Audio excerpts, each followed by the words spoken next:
Mga residente nga naga-istar sa idalom sang Taytay sa Barangay Alhis, Bacolod City, nagapanawagan man nga tamdon sang lokal nga gobyerno. Iloy nga mayroon sang 13 ka mga kabataan. Panuayhan ginabuhi ang pamilya sa tunga sang pandemya.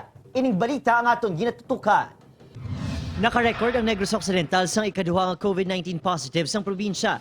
Ang pasyente, ang 42 anyos ng lalaki nga gikan sa banwa sang barangay nato, Castellana. May close contact ini kay WV37 kag WV38 nga taga Pavia, Iloilo, kung sa din ini nagaobra bilang driver sa mag-asawa. Base sa ginpagawa nga timeline sang probinsya, Marso 13 sa nagtabok ini sa Negros Occidental gikan sa Iloilo. Ginakabig ini nga person under monitoring kag ginpaidalom sa home quarantine apang wala man nakitaan sang simptoma. Abril 5 na sang ining ginhilanat kag gin-LBM. Sa amuman nga adlaw nagpositibo sa COVID-19 ang iya nga amo sa Pavia. Abril 11 sang ginpahibalo sini ang LGU sa sitwasyon kag gilayon nga ginbutang sa quarantine facility sang banwa. Pagkaaga ginkuha ini sang swab sample kag kahapon nagwang resulta nga COVID-19 positive ini. Asymptomatic ang pasyente.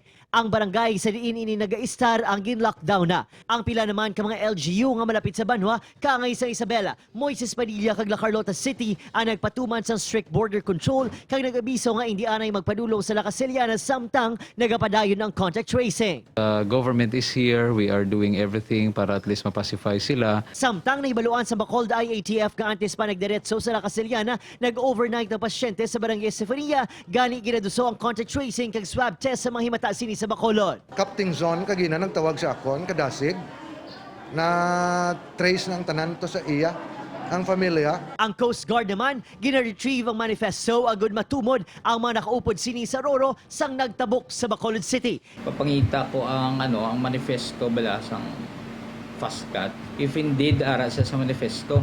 Ginklaro naman sa probinsya nga padayon ang pagpatuman sang general community quarantine na pisada dugangan ang numero sa nagpositibo sa COVID-19 sa Negros Occidental. Opo, kay Reynald Castillo, Adrian Prietos, 1 Western Visayas.